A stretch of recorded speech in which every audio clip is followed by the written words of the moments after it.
Hello there. Are you sure you're in the right place? See the name on the door? This podcast is Spine Chillers and Serial Killers. Surely you don't want to come in here. You do. Well, I must warn you that things are pretty adult in here. Absolutely no children are allowed.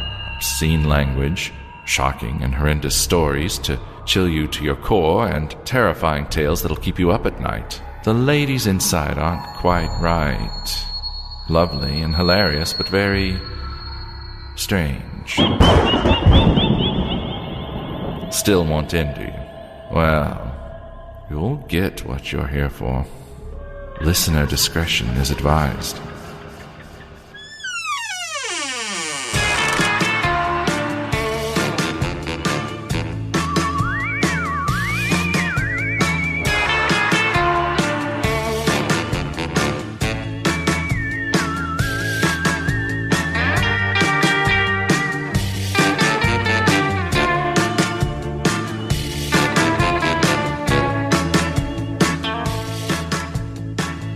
Welcome to Spine Chillers and Serial Killers. I'm Emma. I'm Becky. Woo! Okay, so we're trying out like video, which we don't usually do, and Becky just saluted. So yes, that was fun. Okay, how are you, Becky? I'm fine until I saluted on Are you going to be thinking about that one tonight? Yeah, it's another one of those things. But I'm just not used to speaking on camera. So even though it's just to you today, knowing that other people will see this, maybe, yeah. It might be. If it goes well, I'm posting it on YouTube, and then like the whole world will see you go, hi. Maybe it'll become a meme. Maybe. Salute, girl. Oh, dear. I'm glad to be back anyway. I missed not recording last week. Yeah, I'm glad you sound a lot better than what you did last week. And well done to add on your little story. I can't think of the words anymore. It's not an alpaca. What was it? A capybara. A capybara. Almost an alpaca. Same letters, different word. Yeah. Actually, one of our listeners, I think it was Nicole. I'm pretty sure it was Nicole. She messaged me and she said that story was awesome, and I should write a book about like all these nice little creatures that horrible things happen to. And I did confess that it was just me entering details into ChatGPT, because there was no fucking way I was writing a story with the flu. But she was like, yeah, well, it's a way of the future, you know. So maybe I should write a book. Me and ChatGPT should write a book about like unicorns, alpacas, sloths, you know, and just like horrible murder, ghosts and death. A bit like Happy Tree Friends. Did you ever see that? No, I've never heard of it. I'll have to show you it. It's these little happy, look like a children's cartoon, but horrible things happen to them all the time in a very violent, murderous way. But oh shit! there was no dialogue in it whatsoever or anything. But no, that was just a silly YouTube video thing. I think your idea of your little creepy stories that happen to cute little animals sounds really fun. Does that make me weird? I don't know. I think it's a good idea. It depends how you pull it off. When I recorded it, I was like, people are either going to find this fucking hilarious, which was the goal, or they're going to be like, Jesus Christ, she is weird. She's like, no, it was mental. very, very good. And I really liked the, even though you were slightly better probably when you recorded it, it was the creepy voice mixed with a little bit of flu and pain. Oh yeah, it was really brought flu. it out. Yeah, I could feel the pain. Raw. Your vocal cords were going. But you pulled it off so well. I mean, it's only because I knew you that you could tell that you were a little bit ill, but no, it was great. I think it was one of the best things that you've ever done on the podcast. Which I don't mean that in anything for any of the other stories. It was just so epic. It was great. ChatGPT can put a story together. Yeah, so if you haven't heard that, go back an episode and listen to that. Definitely. Gary the sad capybara. Oh, Yes. fade of Bless water. Bless him. One of our other listeners, Rochelle, tagged me in something on our Facebook page, and it is fucking horrendous. So I'm going to show it because, you know, I can't look at it and be like, I'm not showing you this. So I'll show you in a minute. It's off the top of my head, from what I remember, it's this artist that has made all these sculptures, and they've all got human teeth. Hang on, look, you'll just have to look and see. And if you're listening to this podcast and not watching it on YouTube, I will post this to our Facebook page and Instagram. Here we go. Are you ready? What are they? Well, they're people. Can you see the spines? Yeah. Right, so these are all his sculptures. Hang on. Look at the bum. That's kind of cool. I like that one. What's happening? Is he giving him a caning on his bottom? Oh, God. Yeah, no, I thought he was running away from something. He looks a bit happy to be having a caning. I mean, if he's into that. But is that zooming? Can you zoom? Yeah, I can see that. I can see everything you're seeing. Your screen sharing is going well. Oh, these are terrible. Oh, they're like the things that come into my nightmares, and they're all like squibbly and like they don't have any bones. No, they're awful. Oh.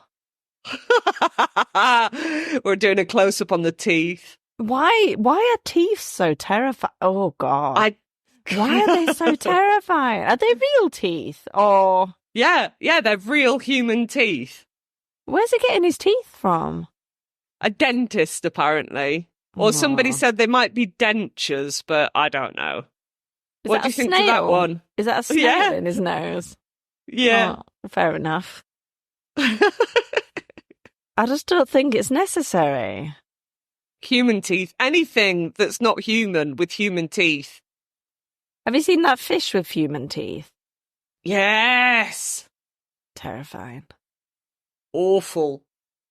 Right. You know what I'm going to be looking up tonight? Animals with human teeth. Human teeth, yeah.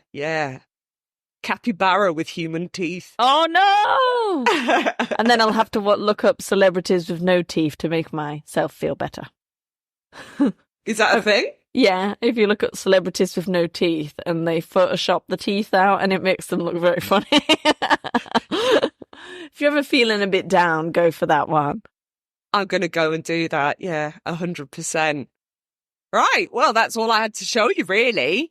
As I said, we'll have probably cut all that audio out for the podcast, but I will post those pictures. And thank you, Rochelle, because they haunt my dreams. Oh, God. No, it's, it got the blood flowing, ready for the, ready for the scary. Mood. Yeah, I'm in the mood for a bit of a scary story now. Well, that works out well because it's me to start. Did we mention why Tash isn't here? She's busy and at a meeting. Yeah. She's just busy, I think. She started a new job. Yeah. I just couldn't remember if we said why it was just us two at the beginning of the podcast. We didn't. We just kind of flew right into it. Oh. I think we were put off because we were like camera shy. Yeah. And the salute. The salute distracted us, didn't it? But I've got it's bad, but it's also good. So okay. We got a negative review. This is ages ago, and we don't. It doesn't happen often, thank goodness, and we don't, dwell on them or anything like that. But I just remember in this negative review, I mean, it wasn't that bad, but the lady was saying that she doesn't like it when people laugh on true crime podcasts, and that's absolutely fair enough. Some people do just prefer the serious, like one host storytelling. I think as soon as you have a multi-host podcast, it's very difficult to keep it in a serious tone 100% of the time. But she was kind of making out that it was disrespectful, that I disagree with, because I don't think we're disrespectful to the victims whatsoever. Just because we're laughing before and laughing afterwards, we're not, it's not a sign of disrespect or anything. Anyway, during this review, she said, and this is why I abhor, right? So that's a very strong word, like detests, disgusted, hates this other podcast that I'm not going to name. And anyway, out of curiosity, I looked up this other podcast and I started listening to it. It's amazing. Is it? It's absolutely brilliant. They're not disrespectful whatsoever. They're very funny. They're laughing. I think you've got to make the difference between laughing in the right places, but they're not disrespectful whatsoever. So yes, this negative review as A, led me to this awesome podcast, and B, I was kind of honoured that in this negative review we were compared to this other podcast that's really famous, and yeah, that this one woman hates, but there are millions of people who love it. So yeah, I was quite chuffed with that. Yeah, I mean, you can't please everyone. Oh God, no. It's because I think some people are so used to when we talk about subjects like this, it's usually very serious and it's on the news or it's on special. Yeah. I mean, it's not a nice subject to talk about, but I don't know. It's like things like, I don't know, at a funeral, people always still manage to laugh, and not obviously at the actual funeral time, but afterwards. No, of course. It's a not very nice thing, but then you try and lift each other up after this. I don't know if my thing is going anywhere, what I'm trying to say, but you know what I mean? Even at sad times, you can laugh. Yeah. No, but yeah, negative review, but actually not that negative, because we did get compared to an absolutely awesome podcast. So, yay! And I don't think we're disrespectful. No, well, no. I think disrespect is more like if we were laughing at the victims and everything like that. Whereas usually, if we're gonna, I mean, who would do that? Like, that's not a thing. I can't think of any podcast out there that laughs at the victims. It's not a thing. No. Anyway, spooky story time. Yes. Okay, so this case has to be one of the most frustrating ones that I've covered so far. I'm just like, you should have done this or you should have done that. It's got some incredible activity that you rarely see in these stories, and the family had the potential to really do some digging and get concrete information, so they could have got confirmation, really, about what was going on. And they just didn't. But that being said, the events that occurred are completely fascinating, not all the same. Another reason why this story is very frustrating. So basically, I'm starting my story by saying it's shit. I'm going to say, you're not bigging it up very well. It's not shit. It's just there's some frustrating parts. Yeah. Like in a horror film, you're like, don't go that way. Yeah, exactly. Yeah. So the family just seems so blasé about everything. So I would have, not only pissed my pants on multiple occasions, but fled the house screaming pretty much from the first occurrence. You'll see what I mean as the story goes on. And so this week, I will be telling you all about the Berini family haunting. So Berini is a fake name, as are all the names in the story, so that was to protect everybody's identity. The exact location of the house is not disclosed either. Mm-hmm. Which kind of gives it more, what's the word I'm looking for? Credit? No. It's more believable, because nobody's making a buck out of this, because we don't know where it is or who it is. Yeah, they're not turning the house into a haunted house that you could visit or whatever. No, it's not a B&B. Nobody's written a book. It's not a film. So I'm going to take you back to the late 1970s, always the 70s. I feel like there's some cracking hauntings in the 70s. Yeah, there's good serial killers as well. What a time. Yeah, what a time to be alive or not. Or haunt people. Joe Berini moved his wife, Rose, and her 2 children from a previous marriage, John and Daisy, into his ancestral New England home. The house had been in his family for generations, but Joe had not grown up there, so this was a perfect way for him to get back to his roots. The activity started almost immediately in May of 1979. But not with the scratching or the little bangs that we're used to, no. This activity jumped straight to a disembodied voice. I do love a disembodied voice. You do, yeah. And it gets even better because it's that one of a little girl. Oh, is that better? Well, it's better because it's scarier. Yes. She was calling out to Rose, saying, Mama, Mama, this is Serena. I don't know, is it Mama? Mama? Mama. I don't know. Mama. Oh, Becky, that's horrible. This is Serena. No one at the time knew of anyone called Serena, but they were all more curious than afraid. This is definitely the first time during this story that I would have been running out of that house never to look back. Yeah. You just, It's just can you imagine? Not it, is it? Middle of the night. Mama. No. No, thank you. So Joe asked his family if they had any knowledge of a Serena living in that house. And he learned that his father had lost a little sister at the age of 5. And her name was Serena. Oh, God. Yes. It's not a common name, though, is it? No, I don't think it is, no. So this would have been, for me, the perfect time to get the family members in the house to communicate with the little girl to see why she was still there and why she was calling out for her mother, who at this point in the story is still alive. But as far as I can see, this didn't happen, and it seems like such a lost opportunity, considering the events that would occur over the next few months. Like, if you said to your dad, oh, there's this ghost talking to us, and your dad goes, oh, yeah, that's my little sister, wouldn't you be like, do you maybe want to come and talk to her? Or bring Granny so she can talk to her? Yeah. Especially as she's calling out for her mum. Do you not think it's weird that they didn't do that? Well, yeah, a little bit. And that the dad was like, oh, yeah, my dead sister was called that, and then just walked away and then read the newspaper. What happened after that? Was he just like, yeah? Yeah. Yeah, pretty much. Okay. Odd. Yes.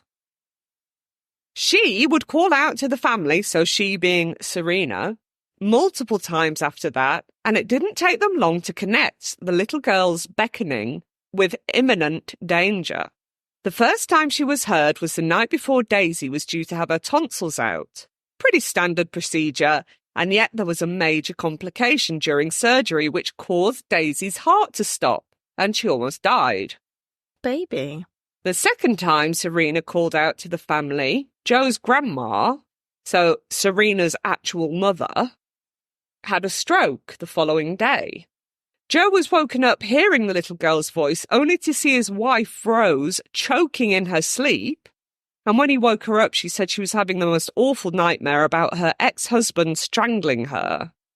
The final time, I didn't know you could choke during your sleep, and that's scary. That's not very nice, is it? No. Another thing to be scared of. Yep, just add that to the list. Meh. The final time Serena called out to the family was the night before Joe's grandma died. So again, Joe's grandma is Serena's mum.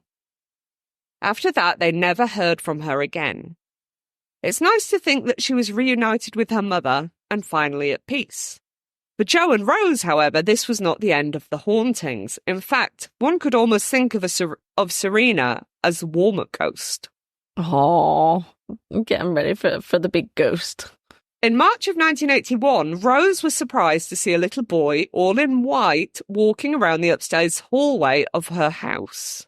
She said that it was like looking through a milk bottle. So I assume he was like blurry. You know, if you look through like thick glass, can you kind of picture it? blurry and wobbly. translucent. Yeah. Again, Rose stated that she was not afraid. Rose is hard as fucking nails, man. Yeah. Yeah, she wasn't afraid of this apparition, and she spent the next 2 hours watching him come and go in the upstairs bedrooms. So this is occasion number 2 where I would have been out of there. Never mind sat there watching the ghost boy float around for 2 hours. No thanks. He didn't appear again for a week, and when he did, he totally acknowledged Rose and asked her, "Where do all the lonely people go? Where do I belong?" Oh, that's a horrible voice, Emma. Why did you do that? 'Cause that's how it sounds in my head. Yeah, that's so Will, that's very good. You must keep doing it, but it's also very horrible. But what a chilling thing to say. Where do all the lonely people go? Where do I belong? This is absolutely heartbreaking, but also just because I'm that much of a wuss, it would have 100% made me shit my pants.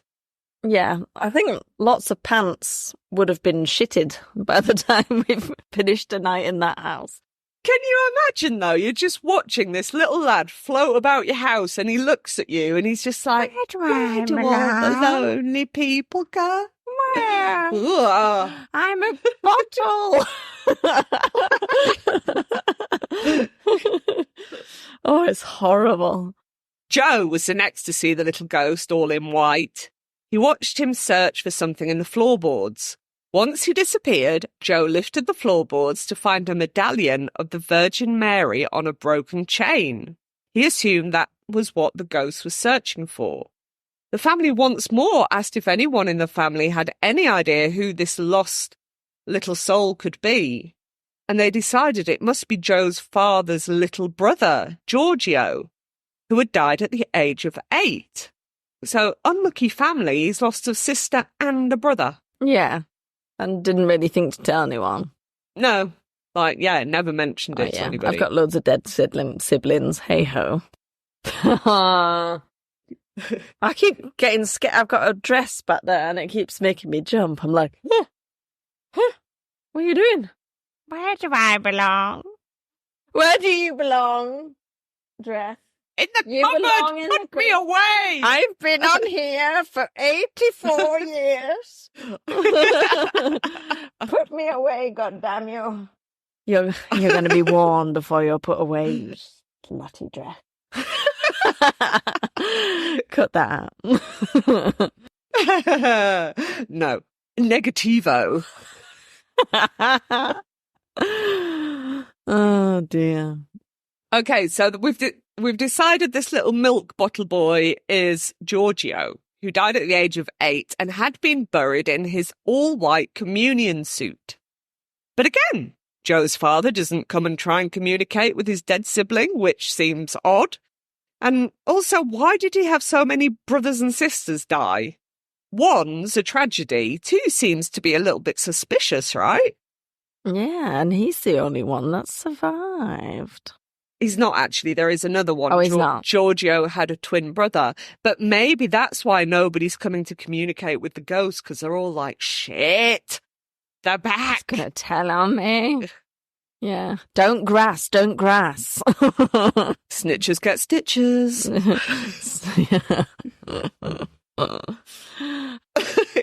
You get pushed into the light if you snitch. What's that? The light? Don't go over there. Yeah, we'll have to think about that. Maybe it'll pop up later.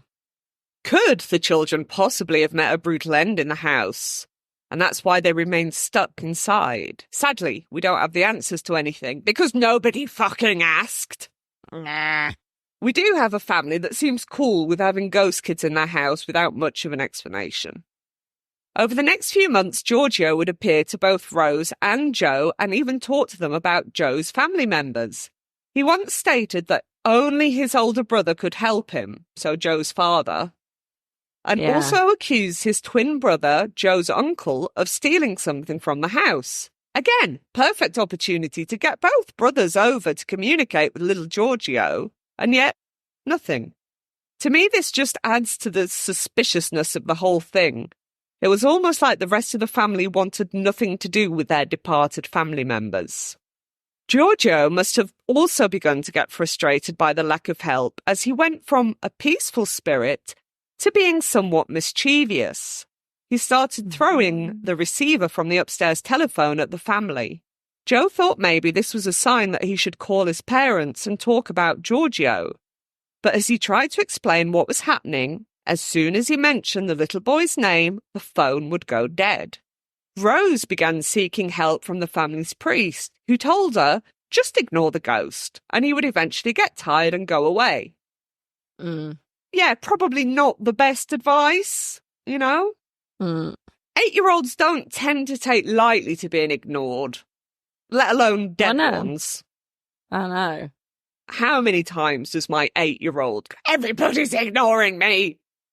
Mummy. Look at this. Mum. Look at this. Look at this. Look at this. Watch me. You're not looking. Look. Mummy. Exactly. So, yeah, you just don't ignore an 8-year-old. Well, you can only ignore for so long. So as Rose followed the priest's instructions and ignored Giorgio, he became violent and started slamming the closet door over and over again, trying to get her attention. That's terrifying. Bang, bang, bang, bang, bang. No thanks. No. He also smashed a packet of pasta she was holding out of her hands, making a huge mess all over the floor. Oh, that's so annoying, dropping pasta. Very inconvenient. Because you're finding that for weeks afterwards. Yeah, and it's hard to pick up if you don't have nails. You're like, can't pick you up. I mean, there's brooms, Becky. No one's saying. Yeah, I know, but there's always like one or fingers. 2 bits, so you're not going to get the broom out again for one bit. You're just like trying to pick it up, so you just shove it under the fridge with your foot. Right. Tell me if I'm the only one that does this with spaghetti. When you're cooking spaghetti, you always get some of the dry spaghetti on the floor, right? There's always a bit that falls. And then when you're hoovering and the spaghetti won't pick up, do you pick up the spaghetti and then snap it so it goes down the hoover? Or do you just pick up the spaghetti and put it in the bin like a normal person? No, I break it and put it in the hoover, and then sometimes I have to take it out because it hasn't broken small enough and put it in. Literally insert it into the hoover and hope it doesn't get stuck on a bend. Why do we do it? Why? I don't know. The bin is usually right there, like 2 steps away. I don't understand why it's a thing. I mean, I didn't even know it's a thing. It's obviously a thing. Yeah, just breaking it up and feeding it down the hoover. When it's just, it would have been easier to put it in the bin. Oh, dear. Oh, no. The family would hear unexplained running all around the house as the little ghost was getting more and more irate at being ignored. Oh. Yeah, I don't like that running, especially I don't like running. Kiddie running is adorable when you have kids, but also really annoying. And then also, when you don't have kids, it's just fucking terrifying. Or when you know that the kids are in bed and you're hearing running around, you're like, what the shit? Oh. No saluting. No, not saluting dead children running. Mm-mm. Nah. And so they returned to the church to ask for help. This time, 2 different priests came to the home to bless it, and this seemed to appease Giorgio, and he was never seen again. So look at that. The church was like, yeah, you got ghosts? I'm coming. I'll help it. Sorted. Done. Boom. That never happens. Yeah. What were they doing that day? What do you mean, what were they doing? They were blessing the house. Yeah, I know, but why were they in such a good mood that they came out straight away? Because normally they're like, nah, well, we have to ask the Vatican and we have to come over, but, it might not work. But this time it did. Yes. Did it work? It worked for Giorgio. Mm. In June of 1981, after a mere few weeks' peace, the family began seeing the most terrifying apparition. Ugh. A caped. You know it's not good when it starts with caped. No. a caped hunchback with exceptionally large feet. What, Quasi? Quasi was there. Quasimodo. Yeah. They asked it to identify itself multiple times, only ever to receive the answer, "I am a minister of God." It wasn't just his hideous appearance that made the family doubt that statement, the statement that he was a minister of God. Yeah. His behaviour was violent and evil. When Rose would try and pray, it would shout obscenities at her to try and break her concentration. Jo, Rose, and her 15-year-old son would all be hit with various objects being thrown by unseen hands. Rose was hit in the head by the telephone and the lamp by her bed.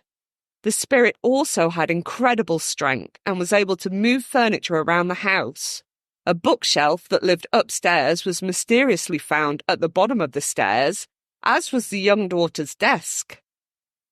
The caped figure also liked to play with the attic hatch, one of those pull-down staircase thingies, yeah? Yeah. Go on. No, I was just going to comment on, I wonder how often that those go a bit wrong, where they pull the pulley thing and the stairs just fall out on people. Hopefully not very often. No, but they always look really cool on the films. I've never had one that pulls down with stairs. No, it's not. I don't think we have those very much in France, and they don't look cool. They look terrifying. If you see one of those, they're in every single horror movie. Yeah. Anyway. Yeah, okay.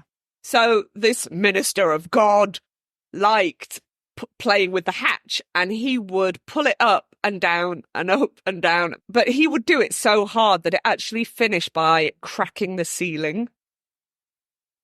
Has he got a name? He is a minister of God. Ah, he's just a minister of God then. Okay. Jo saw Rose getting dragged out of bed multiple times and levitated in the air before being dropped on the floor. She would be covered in bruises after these attacks, as if something with great strength had held her ankles and wrists. I feel like maybe I'm repeating myself here, but why are we not leaving? Maybe I'm just a massive wuss, but I mean, okay, yeah, I know I am, but this is taking it too far, in my opinion, like just picking people up and chucking them out of bed. It's not on, is it? It's not. Rude. I mean, Yeah. it's very rude. Well, It's got no rude. manners. It's terrifying and just horror. Like in bed, like I've said it a million times before. When you're in bed, You're safe. like, It's murderers your and safe that should be not allowed. Like, oh, she's in bed. Yeah. It's her space. I must respect her space and her boundaries. 100%. 100%. I'll come back and murder another day. When she's not in bed. Yeah. I'll be waiting with my knife. So one evening, Kim weirdo. One evening, the freezer door flew open, whacking poor Rose straight in the face and knocking her out cold. Now, I giggled, yeah. but it's not funny. Once. You don't have to. You don't have to defend your laughing about things, because I kind of saw it in a Looney Tunes way. Where Well, they're yeah, like, boom, like stars round her head. Yeah, little birds. Weet, weet, weet, weet. If there was any doubt that this ghost had it in for Rose, it was now gone. Rose is just the target nearly every time. And she's not even part of the family by blood. She's just, an add-on. Yeah. It was blatantly targeting her. Unlike Serena and Giorgio, no one knew who this hunchback figure could be. He started to attack Rose during an evening meal in front of the whole family. They saw Rose's arm being twisted behind her back and her head yanked to one side so quickly that it caused her to choke. Yeah. But the worst was yet to come for poor Rose. One day, just after Jo had left for work, the night shift, of course, a loud banging resonated around the house. It was the Berini's bed that was jumping up and down at least 2 feet off the ground. At the sight, Rose ran to the door, only to have it slammed in her face. She was stuck inside the room as the bed was being tossed around like it weighed nothing. The family's dog was aggressively barking and growling, which seemed to make the door open, but as she fled onto the landing towards her children's bedrooms, both doors slammed shut and she was dragged back into her room by invisible hands. It began choking her and scratching her all over. She managed, by some miracle, to crawl to the phone and call Joe, begging for him to come home. He did, as quickly as he could, and when he arrived, the bed was still jumping up and down, and he found his wife covered in scratches and bruises, shaking in the corner of the room, holding a crucifix. This extremely violent attack was still not enough to convince... I'm going to say, what? You'd be out that night. You'd have been out before. But come on, bed bouncing around, scratchy wife. Yeah. What's going on? Still, it was not enough to convince the Berinis to leave, which just, dumbfounds me. They stayed for one last event. It almost seems benign compared to what Rose had just lived through, but the family got up one morning to find a very large kitchen knife stabbed into the kitchen counter. They took this as direct threat on their lives and finally left the house. But only for a month. They asked a priest to exorcise the house and it worked. So they moved back in and nothing ever occurred again. Bizarrely, once all the activity had ceased, it was then that Joe asked a paranormal research group to come and do an investigation. They, of course, came up empty-handed as the exorcism had cleared the house of its ghosts, but the group did manage to find witnesses, neighbours, priests and family members to corroborate the Berini's haunting. This story left me with so many unanswered questions, but I just had to cover it as the apparitions' interaction with the family are not something I've come across before. I'm going to say that was super violent, wasn't it? It's just like, boom! Yeah, it's normally like banging and things floating around and like gradually getting scarier and scarier. But this kind of went from like a 2 to a 10 in like a night. Yeah. Yeah. I just had to. I mean, that hunchback. Oh, la, la, la. Yeah, I'm going to be thinking about him tonight. Ugh. Yeah, with his big feet. Ugh. And his cape. Ugh. Oh, from behind, you just kind of see this cape walking away. Right, go on then. Over our little Christmas break, I'd kind of written down quite a few cases that I want to do. Or little thoughts like, oh, I must look into this. Like a little thought will pop into my head. Yeah. Oh, better look that up. Did you put it in a notebook? No, but in like a little folder on my computer. Oh, I see. Or on the notes in my phone. So I'm kind of here, there and everywhere. There's notes everywhere. Because if it's on paper, I'm just going to instantly lose it. I lose my phone all the time as it is. What popped in my head one day was, because I was watching a horror film, and I was like, why in nearly every other horror film does a young couple get killed while they're in Lover's Lane? Or like when they're just chilling in their car, and then all of a sudden there's a murderer and they all get killed? Why? Why are we obsessed with that? That's true. That is true. Because so many books, so many films. So I decided to try and find maybe there was a little bit of truth behind it that kind of started that off. Like an urban legend type. Yeah. So the following story is what may have helped inspire many films and books and urban legends. I'm not saying this was the first to happen, but it was a famous case. And good for you, Emma. It's an oldie, so you don't need to worry about anyone coming back to get you. Don't like the recent ones where they're still alive. Don't like it. Yeah. No. So it's not from the 2000s. It's 1946, actually. That's a comfortable time. Far enough away that maybe this person isn't here.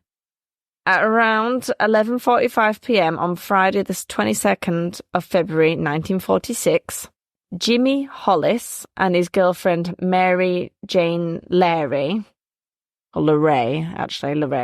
parked on a secluded road just outside I meant to look up how to pronounce this name. this Just give it your best shot. Texarkana. Yeah, they were parked just outside Texarkana, Texas. So having seen a movie together, where do a couple of early 20-year-olds go? Lovers Lane. To have a bit of a mooch. So A smooch. A smooch and a mooch. Well, if you're mooching, you're just kind of like, oh, look, there's a rock over there and there's a nice bench. Shall we have a sit down? You know, oh, look, you can see the moon. You know, that's a mooch. When I said it, I was like, she hasn't noticed. I'll just carry on. Yeah. No, sorry. I'm very unforgiving. So, yeah, have a bit of a smooch even. The Lovers Lane in their area was about 300 feet, so 100 meters. Everything's in feet and meters in my story today. And just to make sure everyone's included. 300 feet, so nearly 100 meters. From the last row of city homes, so it's just outside of the little town. Yeah. Just far enough away to get your smooch on. Get your smooch on. Yeah.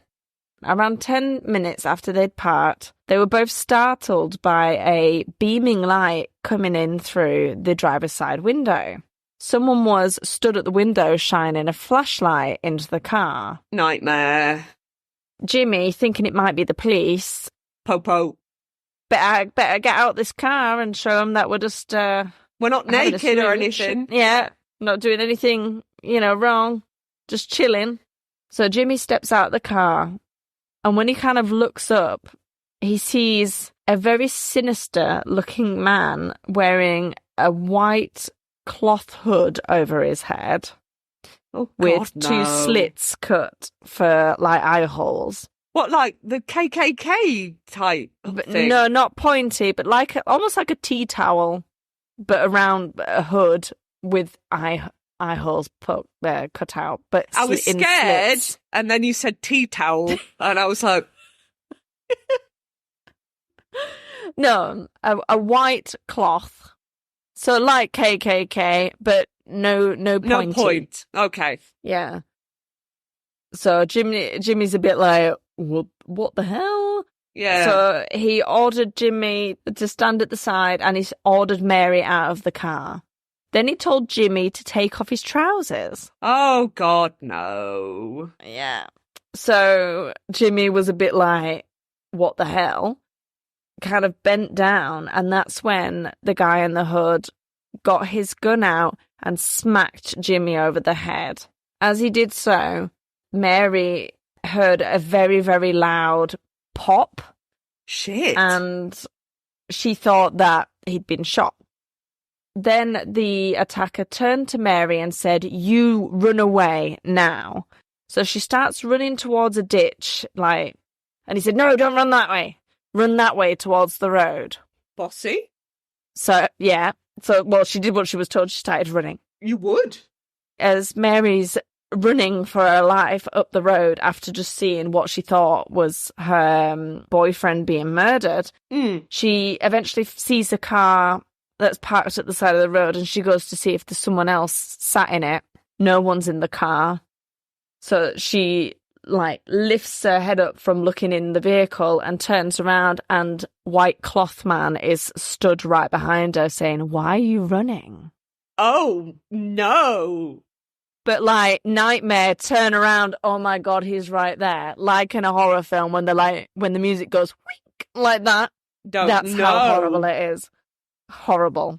Horrible. And said, "Why are you running?" Because you fucking told me to. Because you told me to run this way.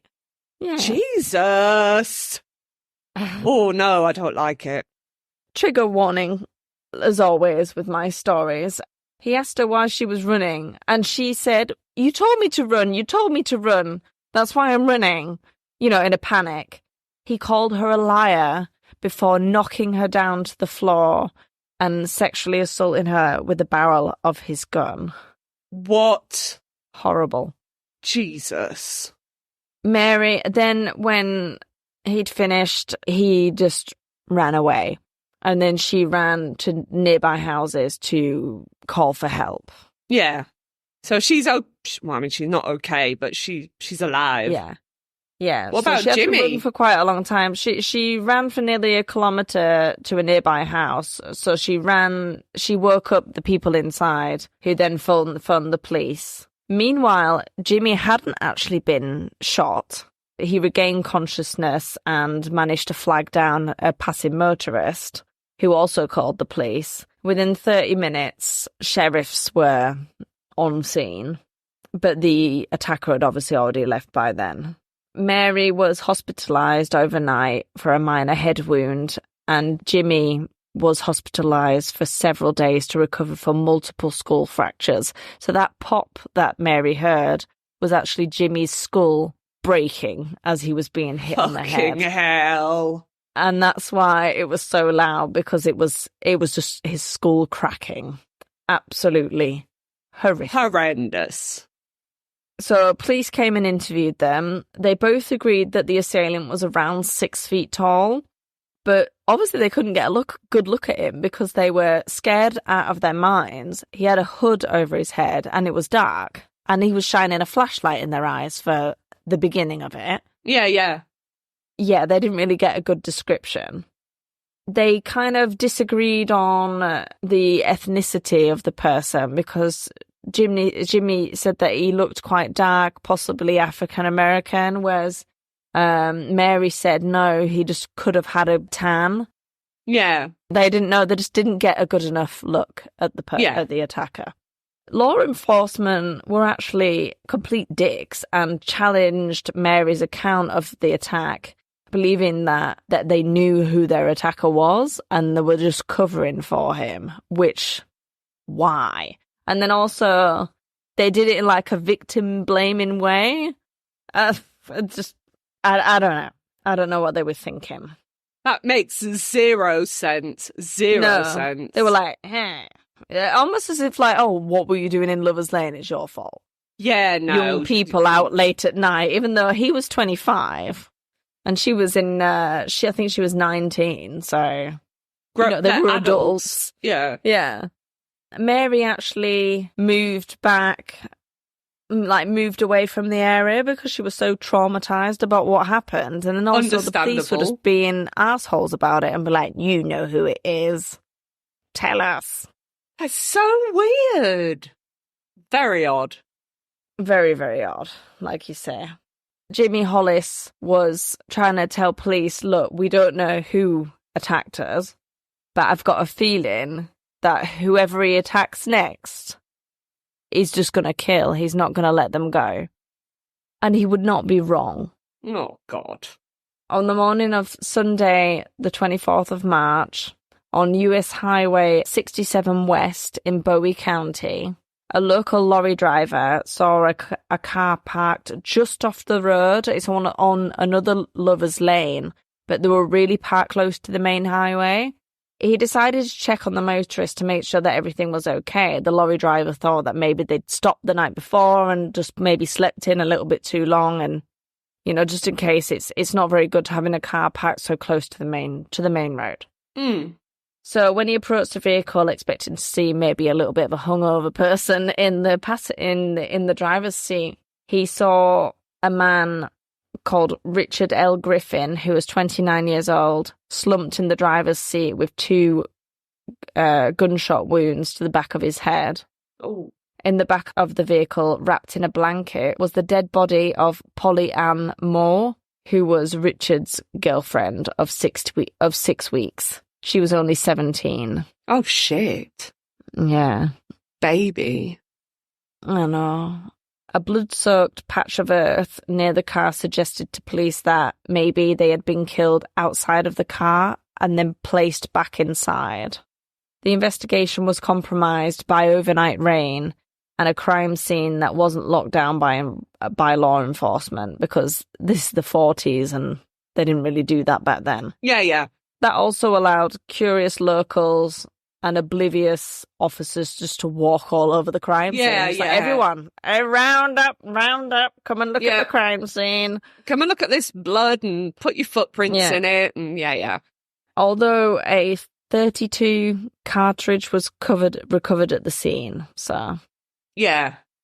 So following these murders, Police launched a citywide investigation along with the Texas and Arkansas police, the Texas Department of Public Safety, who oversees the Texas Rangers. And it was the Texas Rangers that had been bugging Mary earlier on, about She knew who it was. Yeah, she knew who her attacker was. So it's the people that are the boss of those guys. So a little bit more serious getting involved now. The Miller and Cass County Sheriff's Departments and the Federal Bureau of Investigation, so the FBI. They even got the FBI involved now. Then a few weeks later, on the 14th of April, Paul Martin, who was 17, picked up his friend Betty Jo Booker, who was 15, at the local VFW hall where she had been playing saxophone with her band. It was after 2 a.m. when they drove off, and it was the last time that the two would be seen alive. Oh, fuck. When Betty Jo didn't come home, authorities were alerted and search parties were organised to look for the missing couple. Paul was found first, his body lying by the side of the road. He had been shot 4 times with bullet holes in his face, left shoulder, right hand and the back of his neck. His car was recovered a mile away, abandoned with the keys still in it. Betty Jo's body was found later that Sunday 2 miles away in a wooded area. She had been shot once in the head and once in the chest. Her saxophone would later be found nearby by law enforcement. And local residents were beginning to realise that these crimes weren't just failed sexual assaults or robberies gone wrong. And then it was determined that the same .32 automatic Colt pistol had been used in both murders. They'd found, the bullets at the scene. It was the same gun. And then fingerprints found at the scene didn't match the victims, so they'd kind of matched that as well with the previous murder. It was obvious that something bad was happening in the area. They'd got themselves a real situation. I'd say they've got a serial killer. Yep. The last murders, the Paul Martin and Betty Booker murders, greatly alarmed the public to the likelihood of a serial predator. The deaths of these 2 church-going teenagers completely shocked the community. Betty Booker had been a popular high school junior and sorority member, an officer of her high school band, a winner of a scholastic. I don't know what that is. Scholarship? No, it says scholastic. Maybe it is scholarship, but it's just spelled wrong. And she's won loads of musical prizes for her saxophone playing. It's just like a little miss doing everything right in her education. Yeah. Nailing it. Yeah, that's the word. Her high school ended classes early on the day of her funeral, and hundreds of young people attended their funerals. Curfews were set for businesses in an attempt to keep people off the streets at night. And it was additionally at this point that the killer was dubbed the Phantom Killer by the local media. Friends, acquaintances, and several suspects were questioned by investigators. And investigators were working 24-hour shifts. They were really trying to find who this is. Suspects were even brought in as far as 100 miles away. They really spread out trying to find. One Detective Gonzalez, tried baiting the perpetrator by recruiting teenagers or young-looking cops to sit as decoys in parked cars while officers waited nearby. And then sometimes they had like a mannequin for the woman or someone with a wig on, just trying to trap this guy. Yeah. Unfortunately, as it's like quite small town area, the rampant spreading of rumours fed the panic that locals were feeling and made the police investigations more difficult. And on the 18th of April, the Detective Gonzalez, held a press conference to dispel rumours that the murderer had been caught. He also stated that the rumours that had been circulating among the public and the newspapers were a hindrance to the investigation and harmful to the innocent persons. There was quite a few incidents with vigilantes as well, nearly getting themselves killed. Luckily, they didn't lynch anyone either, because that could have been a thing. But they nearly got themselves killed a few times because they were going out in their cars trying to find this killer. But the police thought they looked suspicious. And they were like, let's follow these guys. But the police are all in unmarked cars because they're trying to find him. So there's the whole, we don't want to stop for this weird murderer. But it ends up being the police. So it's like, get on the floor. And it's like, we didn't know. So it was a lot of explaining to do. So the police were like, no, please just stay home. Someone's going to end up getting killed at some point. Because people were that on edge. On the 3rd of May, as the clock struck 9 p.m, farmer Virgil Starks, which is a lovely name. I bet this guy was amazing. I was just thinking, Virgil, love it. Yeah, Virgil Starks. Virgil Starks. Well. What a cool name. And he's a farmer. So he's just ticking everything in my book. So Virgil was sat in his chair in the living room, reading a newspaper. The rural tranquility surrounding him was shattered by a deafening crash. Virgil was engrossed in his evening read and barely had time to register the sound before the chaos ensued. His wife, Katie, had been in bed when she heard the sound of breaking glass, so she jumped up and stumbled into the living room, where her worst fears were realised in an instant. There, bathed in the sickly glow of lamplight, sat Virgil, his once steady frame now slumped unnaturally, blood pooling beneath him. Oh, Virgil. Yeah. 2 dark gaping wounds marred his temple. He'd been shot twice in the head from outside the window. Before Katie could even comprehend the horror unfolding before her, she was also shot twice in the head. Oh my God. This guy, right? That's completely different MO. Yeah, so it is a slightly different MO. But miraculously, despite being shot in the head, Katie didn't die. What? She was kind of grazed, so she started crawling across the floor. Go on, Katie. And then she could hear this attacker breaking in through another window. Ooh. So she was like, I need to go. He's going to get me. Hell, this is a nightmare. So, again, horror film. Absolute horror film. All of these. So she managed to get to her feet and fled out the front door.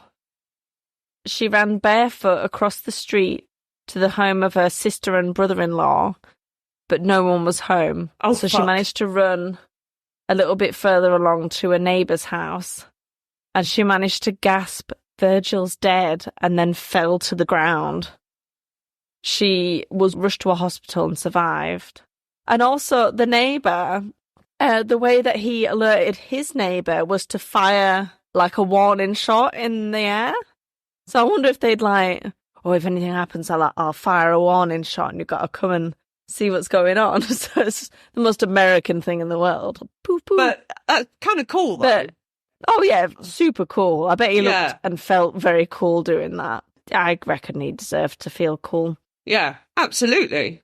He got poor Katie in and looked after her until medics got there to help. She was sent to hospital and she was fine. She actually continued living in the area until her death in 1994. So she lived on a long time. Wow, living in the area as well. I mean, wow. Yeah. Yeah, I think it was just all she knew. I don't know if she lived in the same house, but she lived in the same area. Yeah. Yeah. With this other murder, hysteria grew in the days following. Well, you're not safe anywhere. Well, yeah. It's even worse. Yeah. Don't go near the windows. I mean, it's just I'd horrendous. be a wreck. I wouldn't send the kids to school. I would Oh, there'd be no toilet paper left. It'd be COVID times a million. Yeah. Blinds down. Yeah, blinds down, lock door, no one near any windows. That's how it'd be. Horrendous. Horrible, horrible. So there was constant media coverage of the increased police activity. Constant media coverage randomly spreading rumours around, just as bad as the locals. The Texarkana Gazette, so the local newspaper, stated on the 5th of May that the killer may strike again at any moment. Oh, well, yeah, that's helping. That's helping. At any place, at anyone. So that was great. Well done. Everyone's a target. No one's safe. Be afraid. Yeah. For weeks, police were inundated with reports of prowlers. One officer stated that nearly all of these reports were just a result of the wild imagination, people being on edge, people reporting things that they would never normally report and just being really overly suspicious. But I just think... You would. Yeah, you would. Yeah. Once trusted neighbours now viewed each other with suspicion. Every unfamiliar face became a potential threat lurking in the darkness. The once trivial act of leaving doors unlocked now seemed like a reckless invitation to death, prompting a frenzied scramble for security measures, from hastily barricaded windows to makeshift weapons clutched in trembling hands. Bloody hell, you've gone poetic. Yeah, just for this last bit. I like it. The residents of Texarkana transformed their homes into fortresses. Well, each and every one just totally on edge. I mean, understandable, and I would be right there barricading myself in. Yeah, apparently all the gun shops in the area sold out. They sold out of ammo and guns. And then police officers did not publicly connect the Jimmy and Mary attacks, the first attack where they survived. Yeah.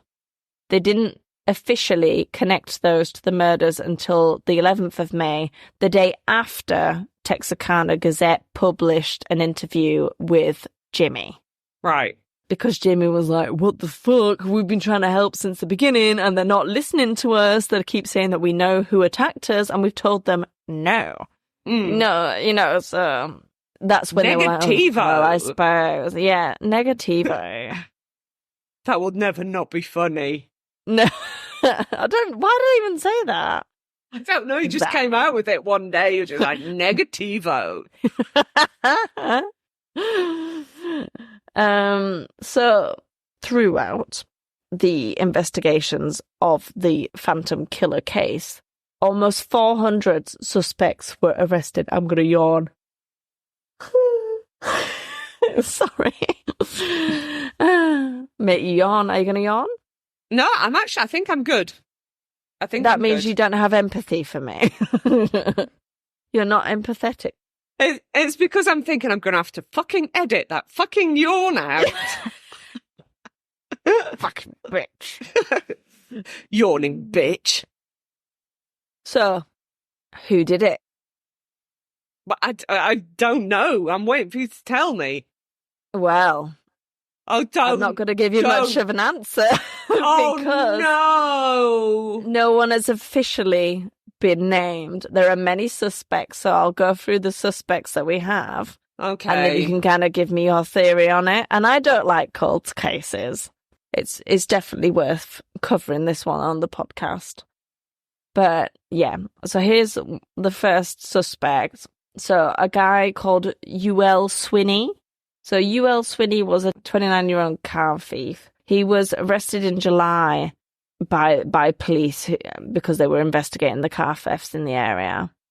And on the night of the Griffin Moore murders, which I think was the first double murders. So yeah, it was Richard Griffin and Polly Moore.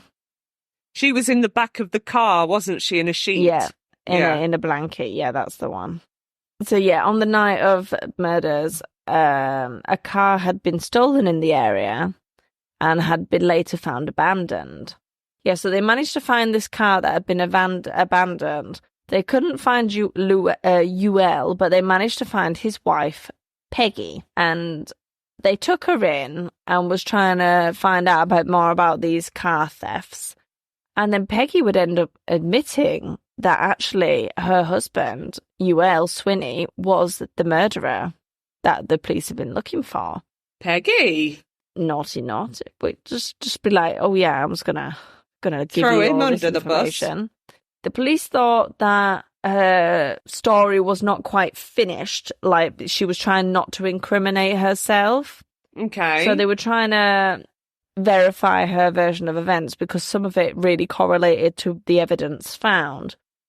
So they were able to verify the location of the victim's possessions that had been found, and she said that where her husband had discarded them. There was a considerable amount of circumstantial evidence. Not the same thing at all. No. At all. No.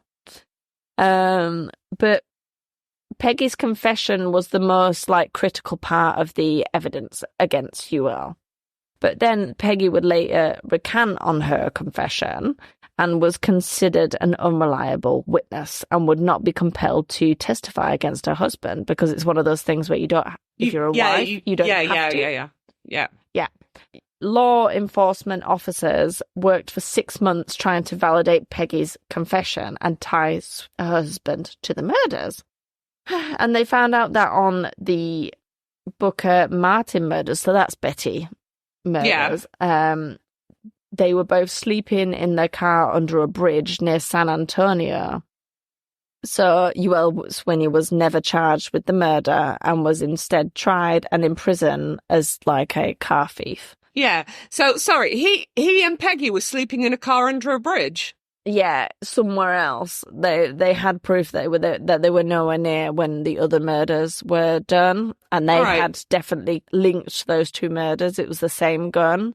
So he couldn't have done one murder and not the other. All right, okay. Yeah. Do we think that Peggy's just he's a bit of a scumbag, I'm sick of him, yeah, it's him? Yeah, and probably just didn't want to go to prison herself because of these thefts. I think she was involved in that a little bit. Sleeping under a bridge in a car is a bit weird. I don't think they had a house. I think they were sleeping fair enough. In cars. So he's ruled out, but he still ended up in prison. Yeah, he still ended up in prison. He didn't want to admit anything because he didn't want to be put to death or anything like that. But also, he didn't want to admit anything because he didn't want to die for something that he didn't do. So this is the other one. So there's a guy called H.B. Doody Tennyson. So Henry Booker Doody. So his nickname was Doody. Of course it was. How you not going to call someone Doody? Yeah. Tennyson was an 18-year-old university freshman who died by suicide on the 4th of November 1948, leaving behind cryptic instructions which directed investigators to a suicide note in which he'd confessed to the Brooker, Martin and Starks murders, so the 3 murders. He said that he had played the trombone in the same high school as Booker, Betty Booker, the 15-year-old. But they were not player. Yeah, but they were not friends. Investigators were unable to find any other evidence linking Tennyson to the murders. James Freeman, a friend of Tennyson, of Doody even, provided an alibi for the night of the Starks murder, stating that they had been playing cards that evening when they heard the news of the attack. So he's kind of out of it as well. Why confess? Yeah, I think it was such a well-known story at the time. It was so famous that I just think they wanted to be part of it. A total of 9 people confessed to it. Wow. Yeah. Ralph B. Bowman, a 21-year-old ex-Army Air Force machine gunner, claimed to have awoken from a fugue state or a fugue state. How do you say that?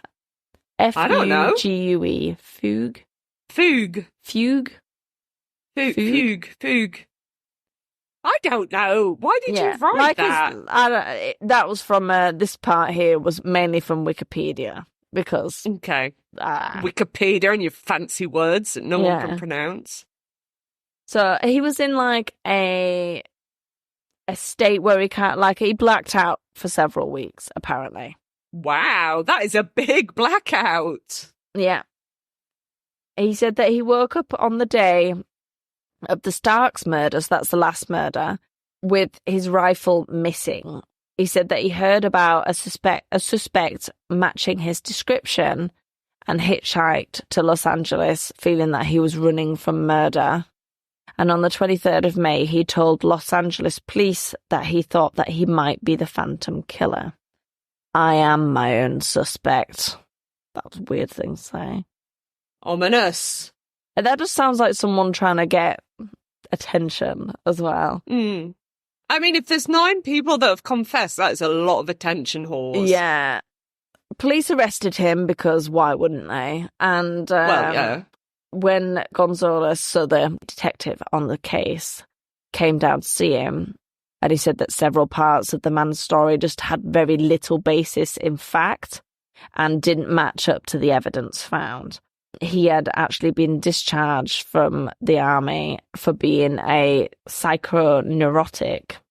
So for psych reasons, he was let go. Yeah. And he had previously confessed to killing 3 people in the period of 3 days, which didn't match the timeline of the killing. So he's admitting to murders left, right, and centre. Yeah. None of them stick with the facts. There were many other suspects, including a German prisoner of war, a hitchhiker. One of the more interesting ones was a person called Sammy, which is a pseudonym for this well-known, very well-to-do person in the town that police didn't want to release the name of. So they had them as a suspect, but didn't want to release their name because it would ruin their reputation. So they just kept him under this fake name. And they looked right into this person, but he had alibis and everything.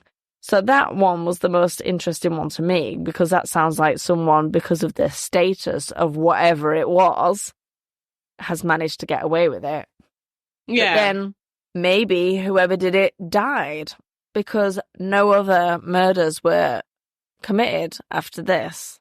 There was a few similar attacks, but they were a lot later on and very different, not the same gun, not the same fingerprints or anything like that. So, you know, they just, I know that fingerprinting back in the 1940s they took the fingerprints down, but there wasn't like this, computers didn't exist, so they didn't have a big database. There wasn't a database, yeah. So it was just never found. So lots and lots of rumours, lots and lots of theories, but no justice for the people that have been murdered or attacked. That's awful. And yeah, I know you said it was in the 40s, but that person could still be alive. They could be in their 90s. Yeah, 90s, yeah.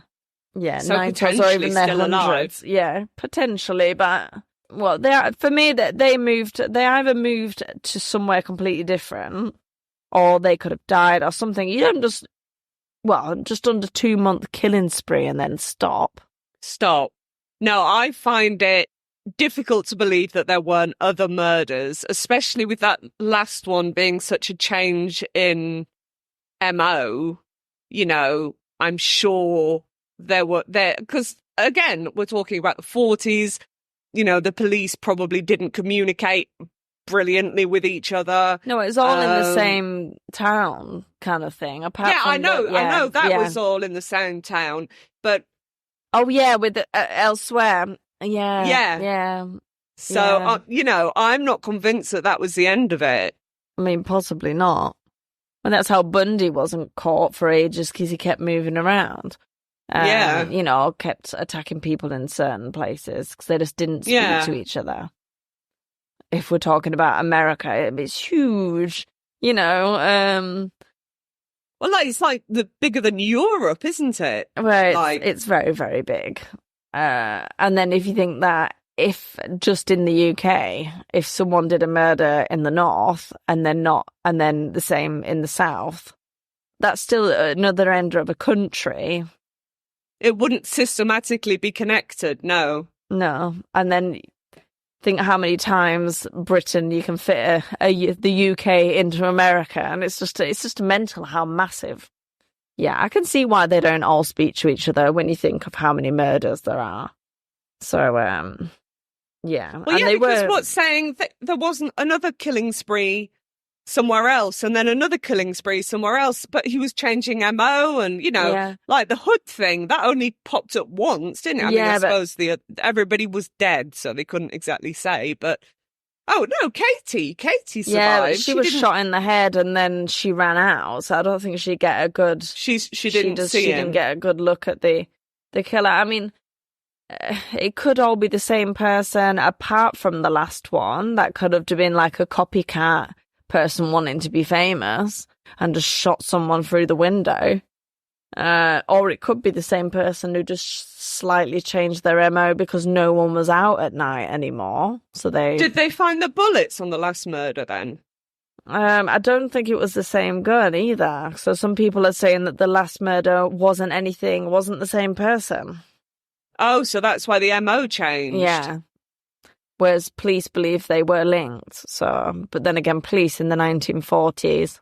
Meh. But you would connect them, wouldn't you? Well, if yeah. You've got all these murders going on, you are going to think, I don't know. I don't like cold cases. Yeah, no, they always make me very, very uncomfortable, even though, like, it is a very long one. But you can see why this would inspire the Lovers Lanes things in films and in books, because 100%, it just makes it worse that the person was never found, which could, when you think about urban legends and when you think about horror films and the fact that the killer keeps going and going and going and you don't win at the end, it just makes it all that more mysterious and all that more terrifying.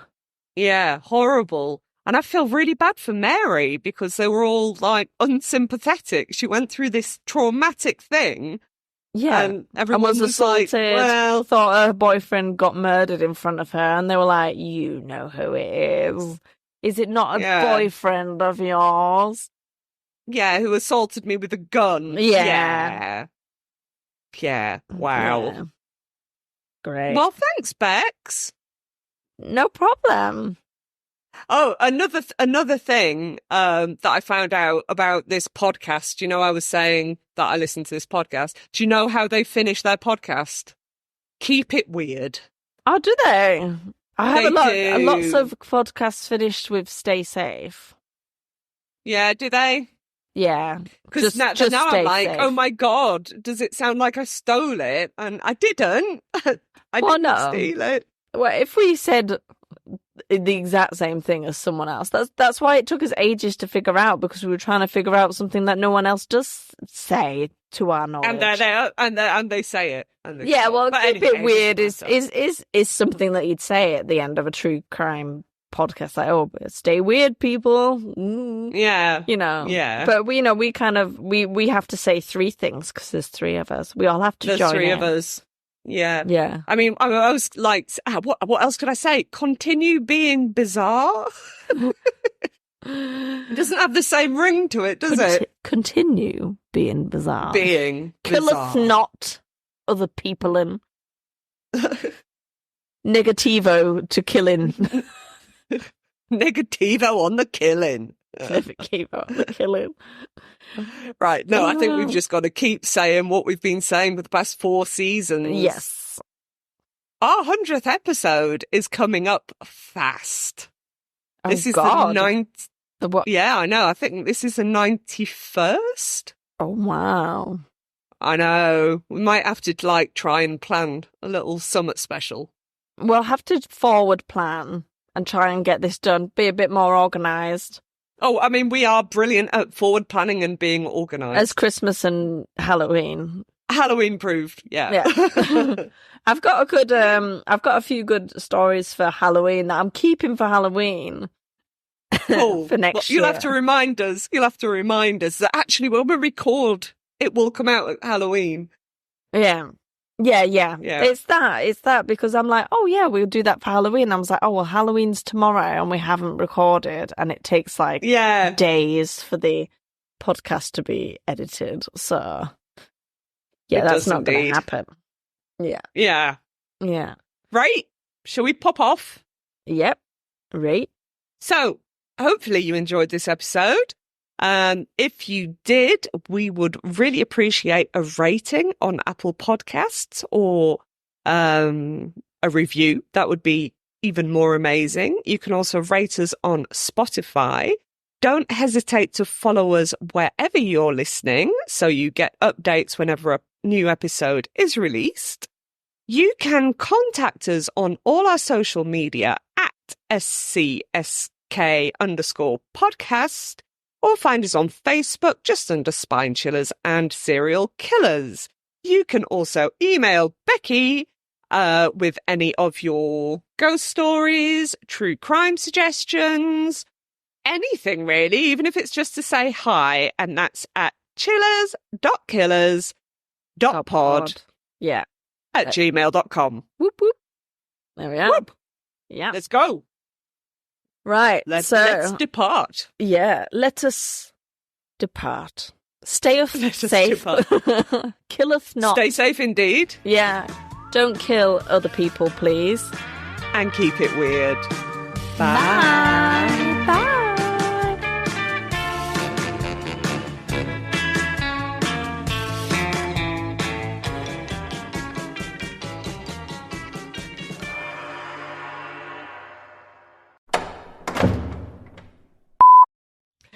It wasn't just his hideous appearance. I love that. Appearance. It wasn't just his hideous appearance. It wasn't just... I don't know why I did that. You went so high. It wasn't just his hideous appearance that made the family doubt that the statement... That did not make any sense. That's completely different MO. Yeah, but amazingly... You've got a little person that's just come into your room. Sorry, darling. I've dropped my water bottle. Hello, darling. Oh, dear. What's this all about, eh? I tried warning you, because I was like... That's going to be funny. Why are kids so freaky? Why are they so sneaky? Why are you so sneaky? I'll just go pop her in bed. Yeah, okay, darling. Oh, dear. Bloody children. Oh, bless her. She was like, oh, I think I scared her as much as she'd scared me. Oh, that was so funny. Bless her. She's like, Mommy, I've woken up.